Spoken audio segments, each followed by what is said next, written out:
Voilà, aujourd'hui on va chercher des équivalents à des suites. Alors d'abord le cas, on va dire le mieux balisé, grâce aux théorèmes qu'on a en analyse, et puis qui sont très bien enseignés dans les livres comme le Gourdon Analyse bien sûr. Alors regardez, bon d'abord le premier constat c'est que une suite c'est une série qui s'ignore, et donc l'étude de la suite UN va revenir à l'étude de la série UN plus 1 moins UN. Et donc on va passer sur des critères, d'équivalence de séries. Alors, qu'est-ce qu'on va avoir? Partons de UN plus 1 moins UN équivalent quand n tend vers plus l'infini à A sur n puissance alpha, où alpha c'est un réel, et A on va le prendre strictement positif. Bon, s'il est strictement négatif, on peut remplacer UN par moins UN et ça revient au même, et le tout c'est qu'il soit pas nul.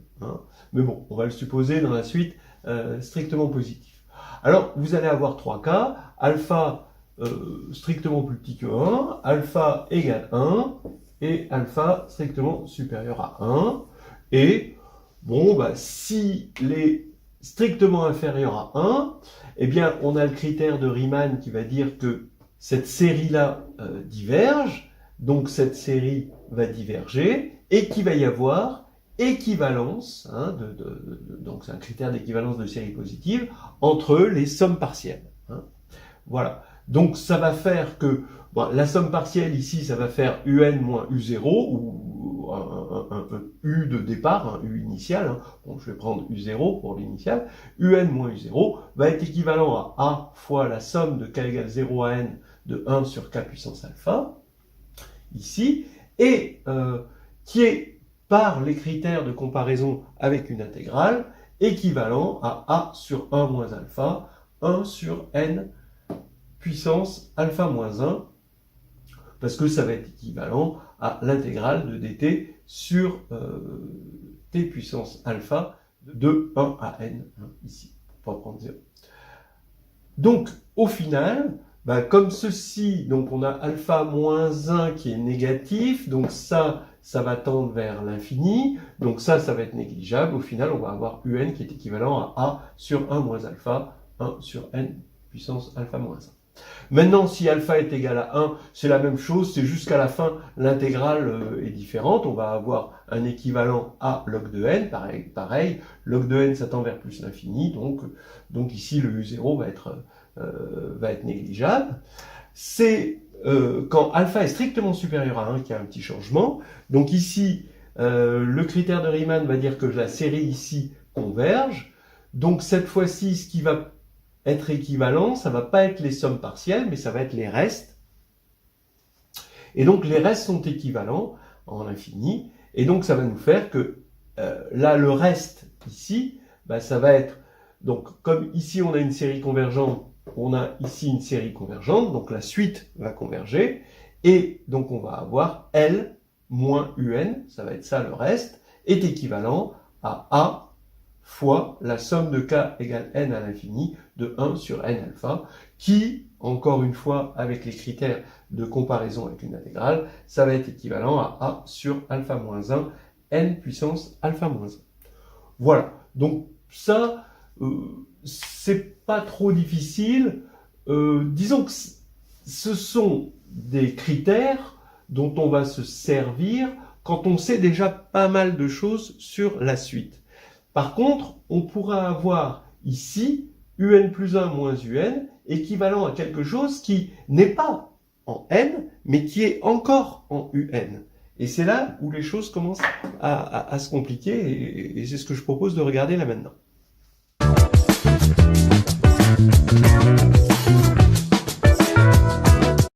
Alors, le contexte du théorème, c'est que on a ici une équivalence de xn plus 1 moins xn, où xn est une suite réelle, positive, strictement positive, équivalent à xn puissance k. Alors c'est ce qui arrive très souvent si la suite est donnée par une fonction récurrente, et que 0 va être un point fixe, ou l'infini, 0 ou l'infini serait un point fixe dans ce cas-là.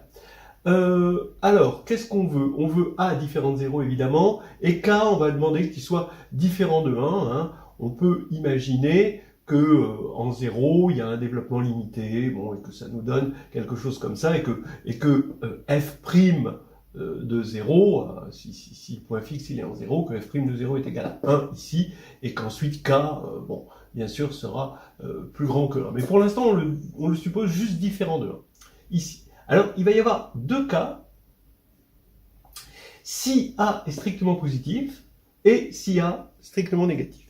Et en fait, ces deux cas vont se renvoyer par un changement de variable yn égale 1 sur xn, vous allez voir. Dans le premier cas, xn est croissante, ce qui est une évidence, à partir d'un certain rang évidemment, elle tend vers plus l'infini, et K, forcément, doit être strictement plus petit que 1. Il aurait pu être égal à 1, mais on a supposé, dans l'hypothèse, qu'il n'était pas égal à 1. Donc, voilà. Et, au final, on a la formule importante, xn est équivalent à lambda à n puissance 1 moins lambda, où lambda a été choisi égal à 1 moins k. Maintenant, si A est strictement négatif, bon, voilà, hein, xn est strictement décroissante à partir d'un certain rang, xn tend vers 0, 0 plus, et k est strictement supérieur à 1, cette fois-ci. Et on a la même formule, xn est équivalent à lambda à n puissance 1 moins lambda, avec lambda égale 1 moins k. Vous remarquerez que ici, lambda est positif et a est positif, et ici, lambda est négatif et a est négatif. Hein. Donc ici, on met bien la puissance 1 sur lambda, un nombre qui est strictement positif. Voilà, donc ici, on a cette équivalence, et ça, la preuve est assez jolie.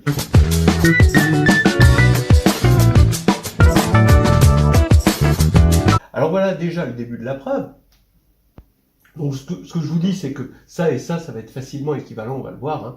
Mais on commence là, A est strictement positif, donc xn, forcément, est croissant, parce que ça va être positif à partir d'un certain rang, puisque c'est équivalent à ça. Xn, donc comme c'est croissant, ça tend vers un certain L, où L c'est soit un réel, soit l'infini. Si L était un réel, par l'absurde, on aurait L moins L, donc ici A puissance LK tendrait vers 0, L moins L, donc L serait nulle, ce qui n'est pas possible, parce que Xn est une suite croissante et strictement positive, donc ça ne peut pas tendre vers 0. A est différent de 0, évidemment.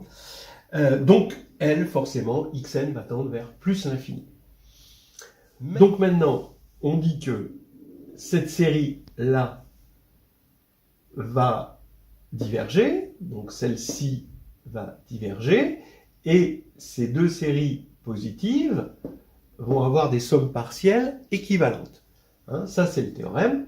Et donc, la somme partielle, ça va être xn, d'après la propriété qu'on a vue tout à l'heure, xn va être équivalent à A, facteur de somme de n égale 0 à grand N, hein, de xn puissance k. Voilà. Alors maintenant, on voit bien que k est forcément strictement plus petit que 1, parce que s'il était strictement plus grand, on divise des deux côtés par x puissance n, ce qu'on a le droit de faire, grand N, et là, on a un terme en x indice grand N puissance k-1, donc ça tend vers plus l'infini, et à gauche, on a 1. Donc ça, c'est impossible, hein, avec des séries positives. Donc, voilà déjà les premières choses. Maintenant, il n'y a plus qu'à montrer ça. Vous allez voir, c'est quand même assez astucieux, parce que vous voyez, on peut se demander comment on va pouvoir gérer le fait qu'on a des renseignements sur la suite xn, non pas en fonction de n, mais en fonction de xn elle-même. Donc il y a un serpent qui se mord la queue, et ça pose un problème. Ok, on va voir ça tout de suite. Donc là maintenant, on rentre dans le cœur de la preuve. On avait donc xn plus 1 moins xn équivalent à a xn puissance k. Xn, on a vu que ça tendait vers plus l'infini, k il est forcément strictement inférieur à 1, et a il est strictement positif. Alors maintenant, on va devoir faire avec ça. Le problème, je vous l'ai dit, c'est que la suite vous donne des renseignements si vous connaissez la suite. Et ça, c'est un serpent qui se mord la queue et on a envie de se débarrasser de ce serpent. Regardez, xn plus 1, c'est xn, plus a xn puissance k, plus petit o de xn puissance k. Donc ça, c'est exactement ce que dit ceci. Hein. Bon, voilà. Donc je mets xn en facteur, ici, voilà, donc je vais avoir 1, plus a xn puissance k-1, plus petit o de xn k-1. Maintenant, l'idée, c'est regarder comment je vais me débarrasser finalement de ça. Parce que c'est lui le problème, hein, on a vu que c'est lui le problème. Je vais mettre à la puissance lambda, où lambda pour l'instant c'est un réel quelconque. Encore à déterminer. Donc j'ai xn plus 1 puissance lambda égale xn puissance lambda, facteur de 1 plus a, tout ça, le tout puissance lambda. Mais maintenant on remarque que xn puissance k-1 tend vers 0, puisque xn tend vers l'infini et que k est strictement inférieur à 1. Donc, là je vais pouvoir appliquer un développement limité. J'ai xn plus 1 puissance lambda, xn puissance lambda, et là j'ai 1 plus lambda a xn k-1 plus un petit o de xn k-1. Voilà. Et maintenant, je redistribue ça, et je réinterprète en termes d'équivalence. J'ai xn plus 1 puissance lambda moins xn lambda, ici, et qui va être équivalent à lambda a xn puissance lambda plus k-1. Voilà. Donc maintenant, la question est comment se débarrasser de xn? Et bien simplement en prenant lambda de sorte à ce que ceci soit nul. Comme ça, on a 1 et il n'y a plus xn. Voilà, tout simplement. Donc là, c'est quand même pas mal. Lambda, donc je pose lambda égale 1 moins k. Et j'ai xn plus 1 puissance lambda moins xn puissance lambda qui va être équivalent à lambda a. Lambda, vous remarquerez qu'il est strictement positif, parce que k est strictement inférieur à 1, et donc xn lambda va être, donc xn lambda tend vers plus l'infini, hein, donc ici on peut appliquer hein, le théorème des sommes partielles des séries.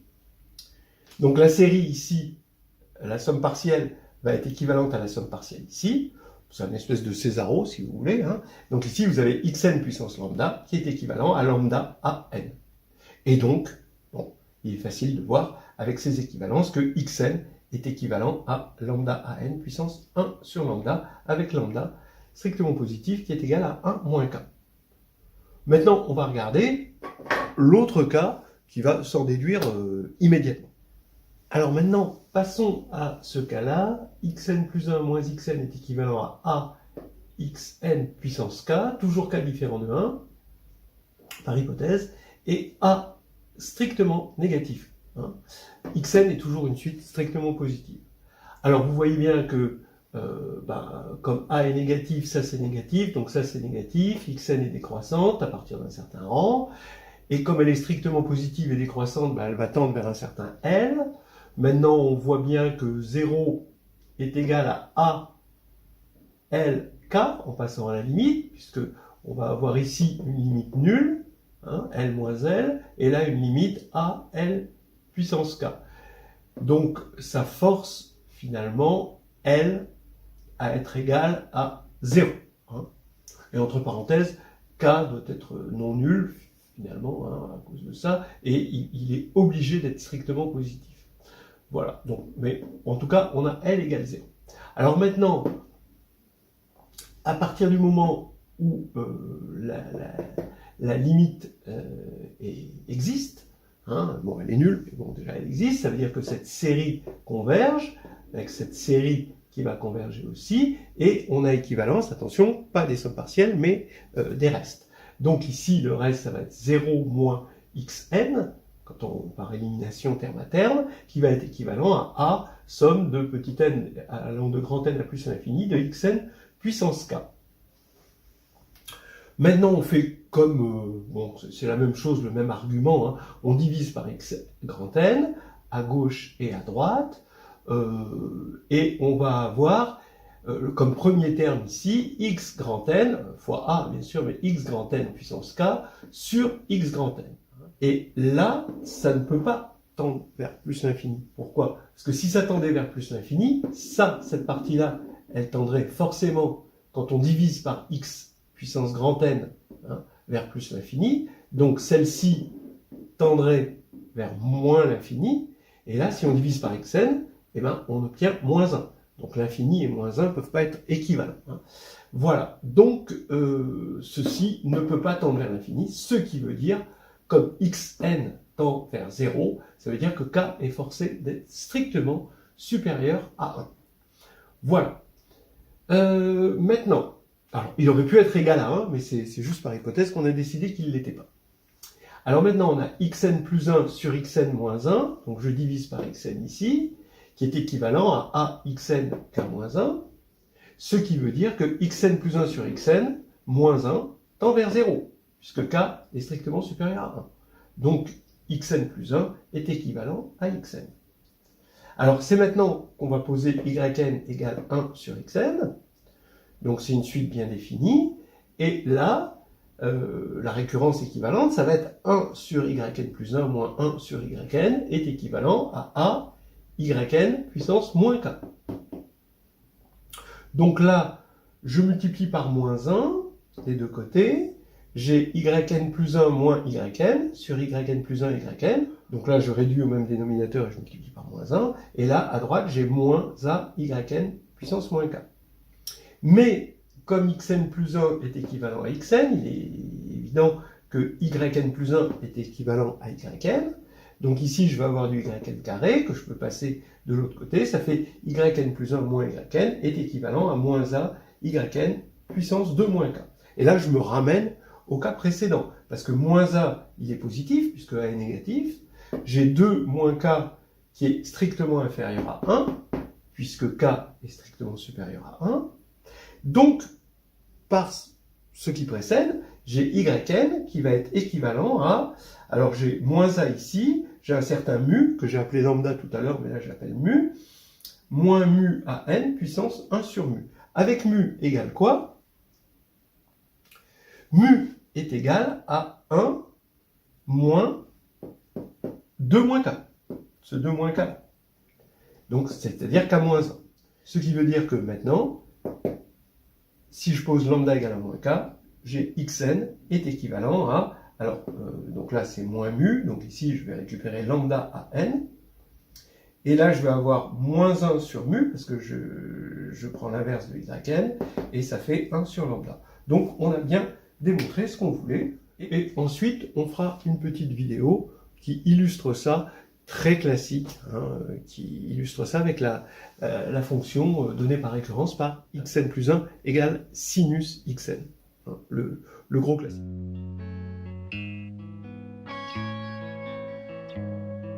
Alors, un grand classique aujourd'hui, hein, c'est la suite un plus 1 égale sinus de un avec u0 compris strictement entre 0 et pi sur 2. Voilà, alors l'intérêt, hein, c'est que il va y avoir un point attractif, donc finalement une limite, mais qui n'était pas gagné d'avance. Vous devez savoir que si la dérivée au point fixe est de valeur absolue strictement plus petite que 1, eh bien vous allez avoir une suite de type à vitesse de convergence géométrique. Si c'est 0, alors là vous pouvez avoir carrément au moins du quadratique. Hein, voilà. Donc ça, c'est bon, là c'est déjà gagné d'avance. Alors que là, ça ne l'est pas. Alors, regardez ce qui se passe. On trace la première bisectrice ici. On a un point fixe 0, 0. Et quand on trace la première bisectrice, on se rend compte que la tangente coïncide avec la première bisectrice. Alors c'est la première bisectrice qui nous permet de dessiner la suite. Donc c'est ça qui fait l'intérêt quand même de ce type de suite. Alors, allons-y, par récurrence, un va rester entre 0 et pi sur 2. Pourquoi? Parce que, regardez, vous le faites pour 0, sinus de u0, ça va être positif, forcément, et ça va être plus petit que 1, donc plus petit que pi sur 2, parce que 1, c'est plus petit que pi sur 2. Ça ne s'invente pas, c'est comme ça. Alors, maintenant, et puis ensuite, ainsi de suite par récurrence, donc la suite va rester là-dedans. Maintenant, on sait qu'elle est positive, hein, ça c'est important, et on sait que quand x est positif, sinus x est strictement inférieur à x. Alors on le voit, ou alors on peut assez facilement le démontrer avec une étude de fonction. Donc, on a une suite, on va avoir, et on sait que quand on a ceci sur le domaine, eh bien, sur le domaine de la suite, alors la suite va être forcément décroissante, et elle est positive, donc finalement, elle va forcément converger. Elle va converger vers le seul point fixe qui est 0. Voilà. Alors, maintenant, c'est là où rentre en scène le fait que la dérivée en 0 est égale au cosinus 0, donc à 1, et donc qu'il est intéressant d'étudier un plus 1 moins un, qui va en fait coïncider avec les termes d'après, dans la décomposition de Taylor, de f de un dans un voisinage de 0. Donc f de un moins un, f c'est sinus, f de un moins un, c'est équivalent à moins un au cube sur 6, parce qu'on est en 0 et que n est assez grand, donc oui, quand n est plutôt vers l'infini ou un en 0. Et là maintenant, on retrouve des choses qu'on avait vues dans les vidéos précédentes, mais on ne va pas s'en servir. On va juste se rappeler des vidéos précédentes à la fin, mais c'est tout. Regardez, ici on a du a, un, puissance k. Donc l'accroissement de la suite est équivalent à quelque chose en la suite elle-même. Alors ça, c'est un cas intéressant qu'on a étudié. On a étudié toutes les possibilités, à part la possibilité k égale 1, dans une vidéo précédente. Et on sait que l'idée, c'est de prendre k moins 1, donc 2, de prendre son opposé, donc moins 2, et de faire la différence, un plus 1, moins 2, moins un puissance moins 2. Voilà. Alors, un plus 1, d'accord, regardez, un plus 1, je mets un en facteur, ça fait 1 moins un carré sur 6 plus o de un carré. Ça, pas de problème, c'est le développement limité du sinus, parce que un plus 1, c'est sinus un. Maintenant, je vais mettre un moins 2, donc ça veut dire qu'ici, je mets moins 2, ici, je mets moins 2. Et là, j'ai toujours mon moins un puissance moins 1. Donc, là, pourquoi on a pris ce moins 2 ?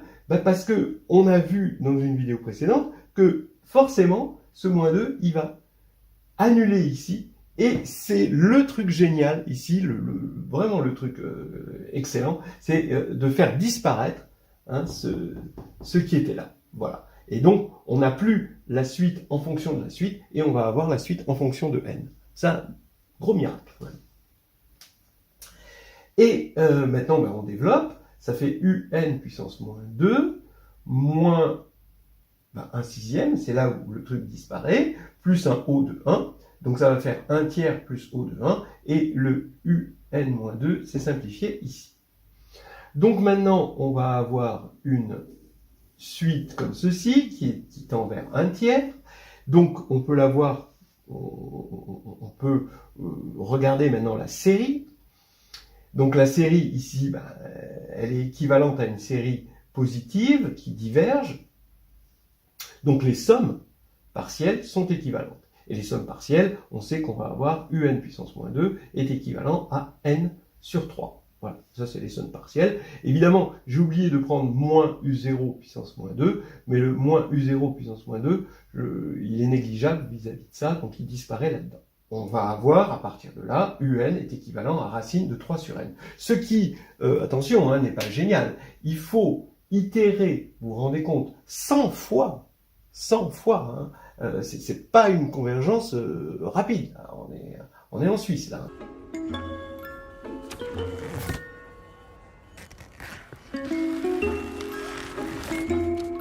Donc ici, c'est racine de 3 sur 100 pour avoir du racine de 3 dixième. Racine de 3 dixième, ça va faire quoi? Ça va faire du 0,17, quoi. Donc 0,17, ça, pour dire que n égale 100, on va pas très vite. Si on avait eu une dérivée nulle, avec une convergence, avec une dérivée seconde non nulle, on aurait eu, par exemple, en partant d'une précision de 0,1, on aurait eu du 0,1 puissance 2 puissance 100. Bon, c'est inimaginable par rapport à ça. Donc vraiment, on est dans le truc pépère. Hein.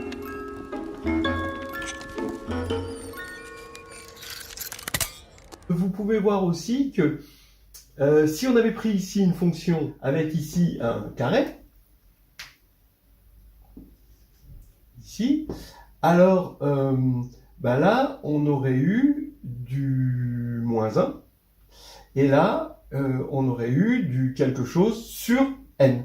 Donc là, ça aurait été une meilleure précision. Donc vous voyez que c'est le fait que cette fonction sinus s'aplatit complètement contre la première bisectrice, hein, en 0, qu'on a une précision aussi mauvaise. Hein, faut bien dire ce qui est.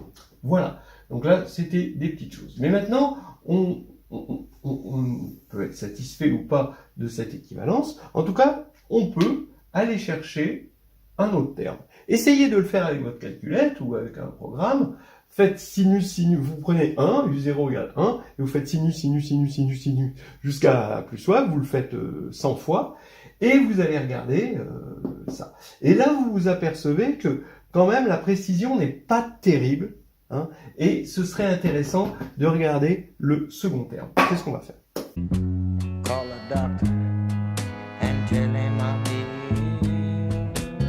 Ok, donc là, on va chercher le deuxième terme dans le développement asymptotique de la suite UN, qui est définie par UN plus 1 égale sinus UN, et U0, entre 0 et pi sur 2.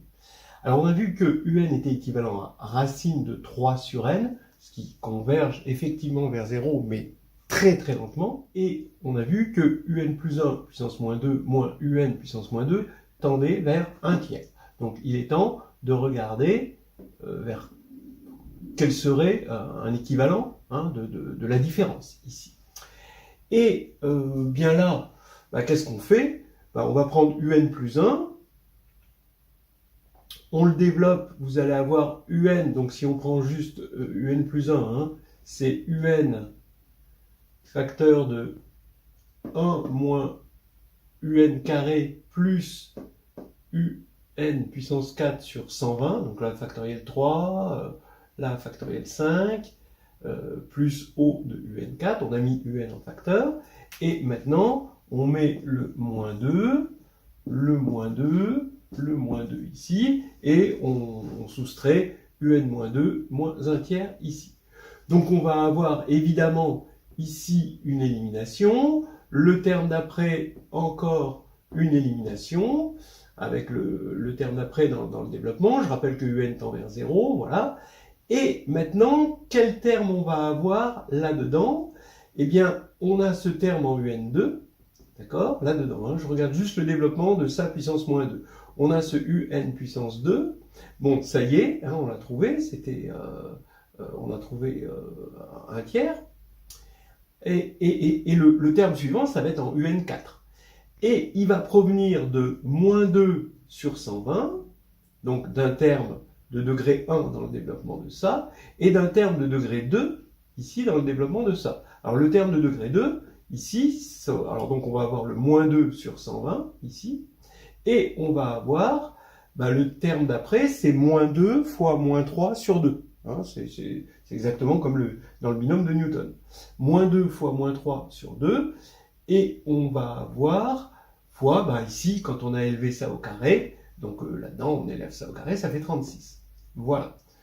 Bon, alors il nous restera UN du UN4, et quand on multiplie par UN-2, il va rester UN2, et tout le reste disparaît, puis ça va être plus O de UN2. Donc on fait un petit calcul, et on voit que ça va être équivalent à 1/15 de UN carré. Et là, encore une fois, on peut se dire, tiens, on a encore un serpent qui se mord la queue, parce que cette différence est donnée en fonction de la suite elle-même. Oui, mais non, parce que maintenant, rien ne sera plus jamais comme avant. On a UN est équivalent à racine de 3 sur n. Maintenant, ça y est, on le sait, c'est entériné. Donc, UN carré, ça va être du 3 sur n. Donc ici, on va avoir 1/5 de n. Donc ça y est, on a effectivement une précision, on peut aller plus loin. Alors, toujours pareil, hein, 1/5 de n, il faut se demander, quand on a une équivalence, on va regarder ça comme des séries. À gauche, on a une série, ici on a une série, là c'est une série à terme positif, Donc ici, ça va être encore une série interpositive. Donc on sort le théorème. Et est-ce que ça converge ou est-ce que ça diverge? Ça diverge par le critère de Riemann. Et donc, il faut s'occuper des sommes partielles.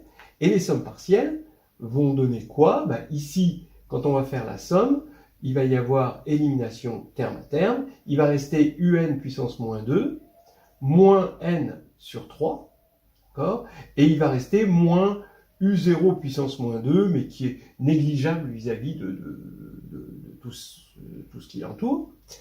Et donc, qui a disparu. Et c'est équivalent à 1/5 de la somme des 1 sur k. Et le critère de comparaison d'une série et d'une intégrale va nous dire que c'est équivalent à log de n sur 5. Voilà. Donc maintenant, c'est pratiquement terminé. On a un puissance moins 2 qui est égal à n sur 3 plus log de n sur 5 plus un petit o de log de n, ici. Et donc, maintenant, je mets en facteur n sur 3. Je vais avoir 1 plus un 3/5 de log de n sur n, plus un petit o de log de n sur n, évidemment, que je n'ai pas eu la place d'écrire, parce que j'ai un tableau tout petit. Et un est égal donc à, maintenant, on va mettre racine de 3 sur n, et on a la précision cherchée ici. Mais sauf qu'il faut mettre à la puissance moins 1,5, hein, ici j'ai mis à la puissance moins 1,5, donc ici je mets à la puissance moins 1,5 aussi, et comme log de n sur n, ça tend vers 0, eh bien je vais avoir du 1 moins 1,5 de 3/5, donc 3/10 de log de n sur n, plus o de log de n sur n. Donc voilà, ça nous fait une précision, et on se rend compte encore que c'est une précision lente, il faudrait encore une autre constante. Maintenant, oui, faites-le pour regarder, vérifier cette précision. Hein, c'est tout simple, hein, vous prenez soit avec votre calculette ou avec un petit programme, vous faites sinus, je sais pas moi, 25 fois, et vous comparez à ça. Vous partez de 1, vous partez de n'importe quoi, ça va être pareil. Et ici, vous allez voir que c'est proche, mais c'est un peu décevant quand même. Hein. Il faut vraiment aller cliquer au moins 2000 fois pour avoir une précision correcte. Donc on a un point attractif, mais il faut bien le reconnaître, faiblement attractif. Hein, rien à voir avec les précédentielles.